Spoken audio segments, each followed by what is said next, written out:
Once again, good morning mga ka-business, and i-share ko lang po sa inyo yung isa sa mga mentor and founder po ng ating community ng Lorluran International Corporation.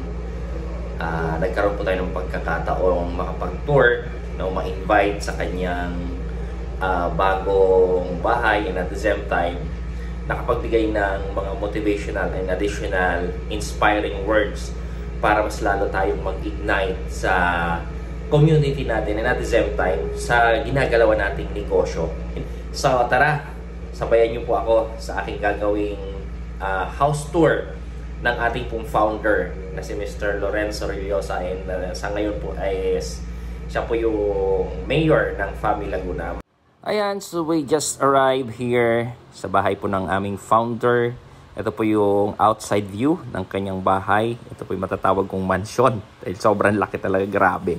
And of course, papasok na po tayo sa kanyang garage. Ipapakita ko po sa inyo ano kayong mga meron sa garage. Ayan, ito po yung Nissan Patrol, may Tesla, merong Porsche, merong Mitsubishi, may Subaru. Ito yung pinakamaganda, yung Ferrari. Grabe, no? So talagang sobrang blessed na nangyayari po ito dahil pag winork out po talaga natin yung multi-level marketing ay ibibigay sa atin yung tamang resulta. So ito, nagpipicturan din po yung aking mga ka-GUV dahil GUV directors po in-invite ni Mayor dito sa kanyang bahay. I-witness namin yung bagong-bagong bahay, no? So kinakount ko po yung mga sasakyan dito, halos more than 10, more than 10, 11, 12. Nandun pa po sa baba, meron pa pong mga sasakyan doon. And of course, yung mga laruan nung kanyang anak, yung mga motor, big bike. So, ang dami po, no? Ito yung gustong-gusto ko dito, yung Ferrari. Grabe itong Ferrari na to, nakaka-amaze lang talaga. Yan. So, kung babalikan ko po, grabe.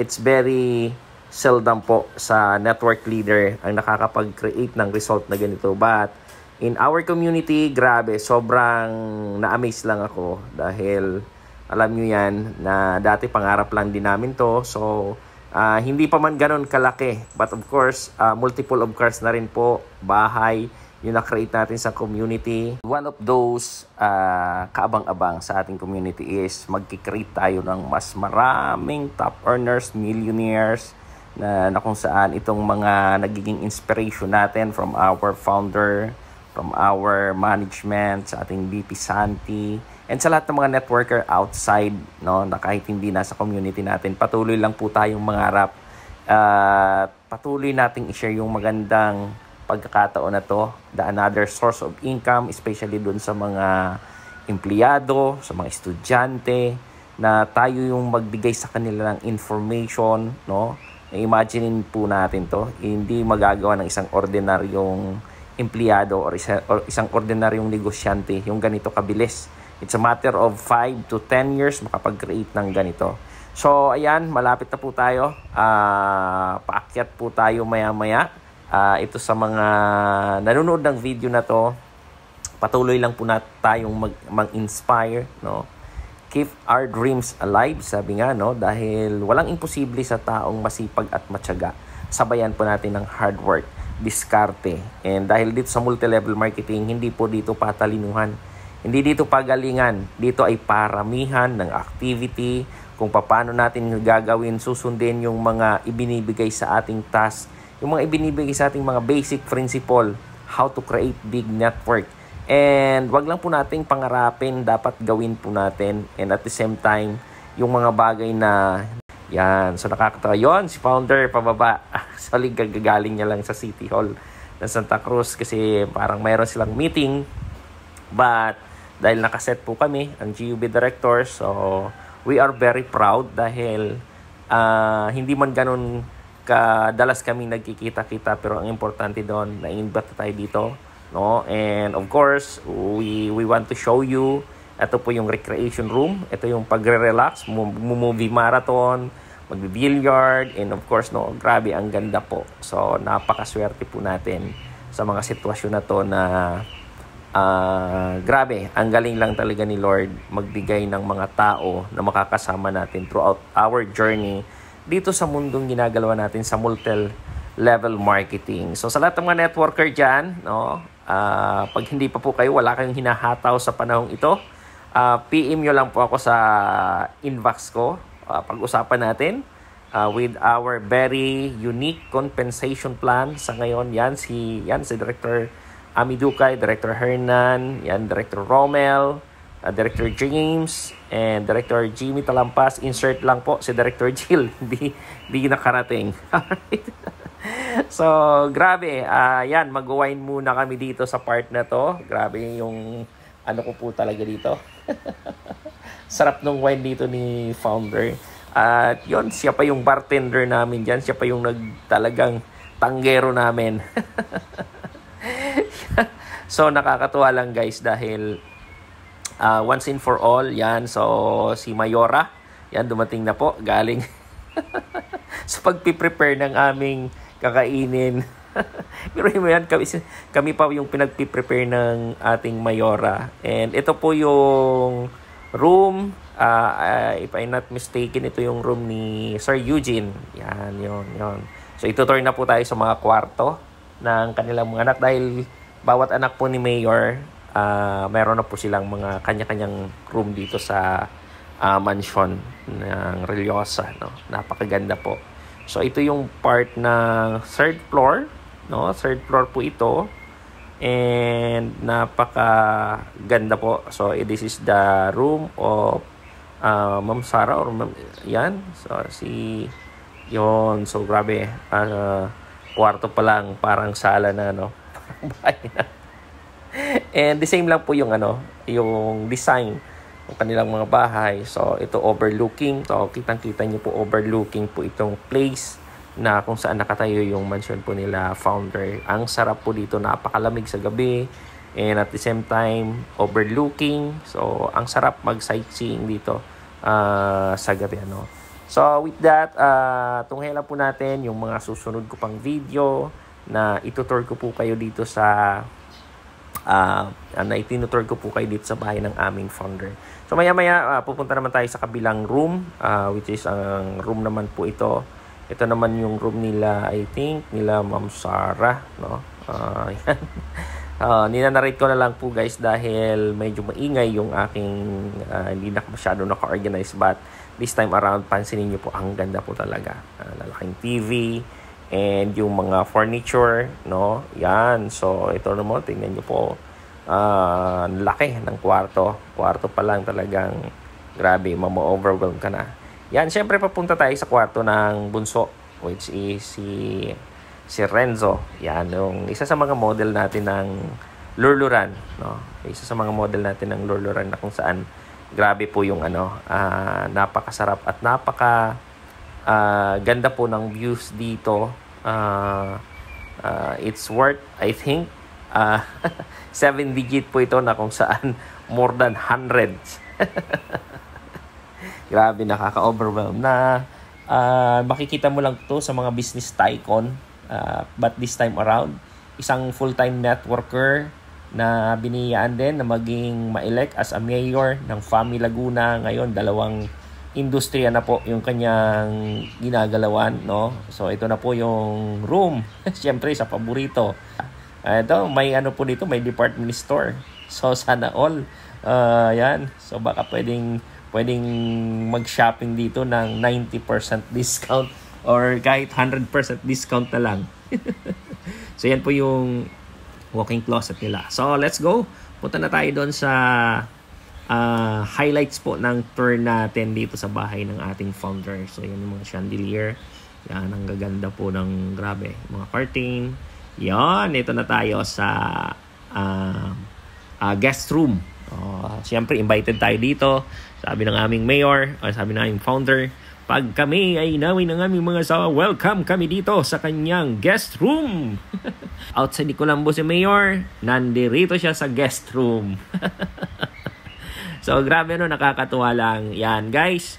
After this, pupunta na tayo doon sa main attraction, syempre, ng tour natin dito, which is the master's bedroom. Yan, ang dami natin. Baka may mga sikreto doon, or baka may makita tayo doon na pwede nating Ma-arbor. Ma-arbor talaga, no? Ayan, so papunta na po kami sa master's bedroom. And of course, bubungad po dyan yung mga frame na di pa nalagyan, no? Pa-upcoming pa lang. So ito, pagpasok mo sa room nila, nandyan yung walk-in closet. Yan, so andyan yung mga branded na gamit po ng ating founder, of course. Yan, so yung iba't ibang uri ng relos, ng mga jewelry, yung mga belt, no, yung mga necktie, and ang nakakatuwa dito yung part ng dito sa side na to. Yan. So nung araw, nung high school ako, ang rubber shoes ko, branded, Adidas Viana na po rin. Hanggang sa pag-graduate ako ng high school, talaga yun lang ang branded. Kaya nung Yun! marami pa nasa babae. Yun, no? Bawat ano kasi ng bawat reward mo sa sarili mo, yun ay connected sa mga pinagdaanan. Yan kasi yung minsan kasi may mga bagay na simpleng pangarap mo. Pinangarap mo noon na talaga hindi mo pa kayang kunin ng mga panahon na yun. Pero dadating yung time through your hard work. Mayor, may tanong po kami. Ano daw po sa isang paalam po? Conforme.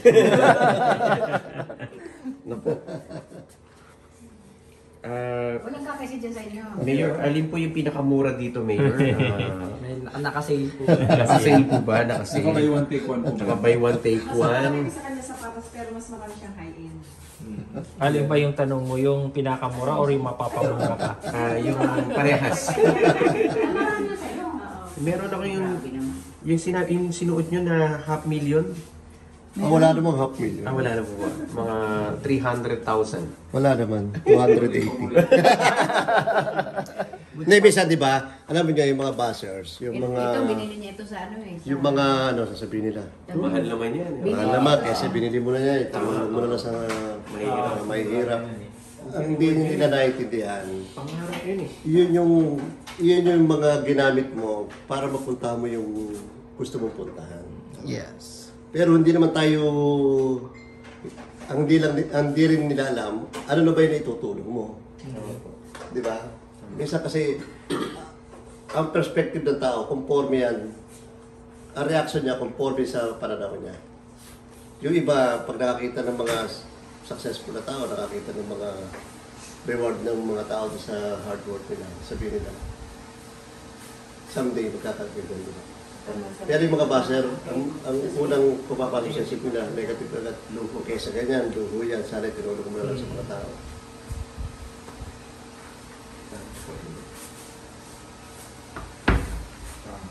Titignan natin yung bangko, Metrobank. Alam niyo kung nasaan ang bolt. Alam niyo kung nasaan ang bolt. Walang fault. Pa-comment po ng yes kung gusto. ito yung sabi nga, lahat ng pinaghirapan ay napupunta dito. Yung CR, yung tingnan nyo naman po yung bowl, no? Grabe, as in, nakakatuwa. Ito na po yung master's bedroom. Napaka-elegant niya. Simple lang siya pero grabe ang ganda. Napaka-aliwala sa mata. But lapitan lang po natin si Mayor dahil may itatanong lang po tayo, ano? Yan, question natin. Alright, so let's go. Mayor, can you please sabihin nyo nga po sa amin, in 3 words, ano po yung definition nyo po ng success? Ang success, pinagpaplanuhan, pinagtatrabahuhan, at pinagsasakripisyo. Yun, napakaganda. Unang-una, you need to plan. Second, you need to work it out. And of course, a lot of sacrifices. Siyempre guys, hindi po ito may sasakatuparan ng ating founder kung wala yung taga-support, siyempre. Every day. Every month success, there is always behind. So tanungin naman natin kung paano naman sinuporta ni Mayora, yung ating founder, paano to naging successful at paano natupad. Lahat ng balak niya, syempre, support tayo. Kahit na noon hindi ako naniniwala. Pag sinasabi niyang yayaman kami, hindi ako naniniwala noong una. Pero syempre, kahit ako naniniwala, support pa rin. Yun. Kita niyo naman, di ba, from the start, si Akchini, si Pastora, Ako nagdidikit ng sticker. Di ba? Lahat. Yes. Ako lahat noon. Grabe. Secretary. Lahat nung nagsisimula. Ganon, So, dapat ganon ko siya support. sinuportahan. Guys, it's a true to life story na from the tricycle driver, naging OFW, naging taga-kayod ng niyog sa Marikina, at ganito niya nga po kinikwento yung kanilang inuupahang bahay, no? Pagpasok sa main door, ito po yung aming sala. Sa gabi ay bedroom ng mga bata. Sa umaga naman dining Lahat doon. table. Pagkakbang mo ng mga 3-4 na steps, ando na yung master bedroom. Then, after mga 3 steps ulit, ando na yung dirty kitchen. Talagang dirty. Literal. Pagpihit mo gano'n, konti pihit sa kanan, ando na yung CR namin. Tapos ang wall namin, ano yan? Wallpaper. Wallpaper na Pero, kulit-kulit. iba din piece, yung pag ginano mo para papel lang. Nakadikit lang. Grabe, talagang ano. Minsan nga pag, madalas pag gigising ako rito, pag dumidilat ako dahan-dahan. Kasi baka nananaginip na ako. Matutulog na lang ulit ako.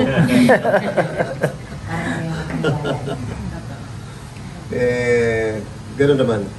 Pero ang isang importante, buuin mo yung pangarap mo ng malinaw kung ano yung gusto mong mangyari. I-drawing mo ng, i-visualize mo. Someday uwi ka sa ganitong bahay, bababa ka sa ganitong sasakyan, ganito yung target mong saving sa bangko, marami ka natutulong ng tao. I-visualize mo yun, kompletuhin mo. Kahit after mo kasi ma-visualize yun, kahit hindi mo pa alam kung paano mo pupuntahan. Pag may mga dumarating na opportunity, ano na yun eh, dahil nakaprogram na sa subconscious mind ko. Tumatrabaho ka, hindi mo mapapansin, yung palang ginagawa mo, yun na pala yung daan papunta doon sa visualize mo trip. So kahit may mga challenges na dumadating, hindi mo napapansinin yun or pipilitin mo ma-overcome yun. Kasi meron kang dinrawing na gusto mo mapuntahan. Yung katuparan kasi ng pangarap, nasa labas ng comfort zone. So ayan mga ka-business, it's very clear. If you want to achieve your dreams, get out of your comfort zone. Alright, so let's proceed naman po dito sa overlooking from 3rd floor. Ito po yung pool sa baba, no? Napakaganda. So punta po tayo ng baba. But before that, we have few word lang po sa ating founder with regards kung paano ito natupad at paano nagkaroon ng, syempre, naging malinaw sa kanya yung kanyang mga visualization from the day na nag-start siyang nagtayo ng company and until this time na maraming buhay na nabago, maraming distributors ang talagang nagkaroon ng pagkakataon upang sila po yung magkaroon ng additional source of income. So ito kinikwento lang po niya sa amin na wag nating hayaan na agawin, na kunin ng ibang tao yung mga pangarap natin. Ang isang malaking reason kung bakit majority ng tao hindi nakakatuloy kasi masyado silang particular sa sasabihin ng ibang tao. Hindi lang alak ang nakaka-addict, hindi lang drugs ang nakaka-addict. Even yung sasabihin ng ibang tao, comment ng ibang tao sa'yo, nakaka-addict din yun. Diba? Lagi na lang natin, every time na meron kang pinaplano, lagi ang kinukonsider mo kagad kung ano yung sasabihin ng ibang tao. Sigurado kasi ako na lahat ng, lalo na yung mga kaibigan ko, kapamilya ko, na alam talaga nila yung pinag-umpisahan namin. Pag nakita nila ito, talaga ma-inspire sila. Kasi saksi sila doon sa pinagbulag mo eh. Di ba? Kung baga mula sa pagkakayo Oo, sa ano. alam nila na grabe rin yung pinagdaanan mo noon. So ma-inspire sila doon sa kwento. Maglaray, missing pa. Tayo sa... Ito po yung usa siyang car show. Tesla.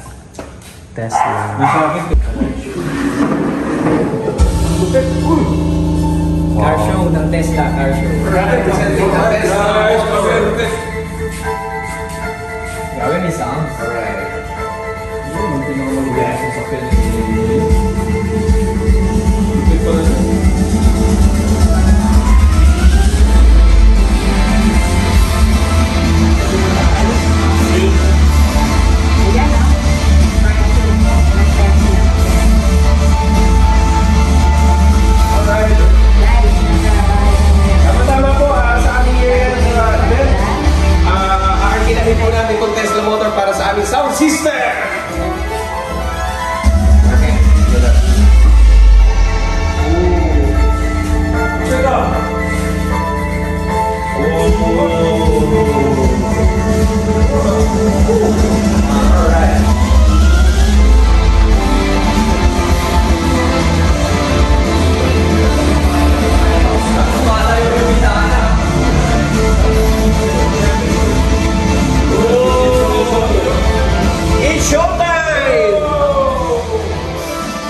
once again, Director June Pareha, and I hope na na-inspire ko po kayo dito sa aking tour sa bahay ng aming founder.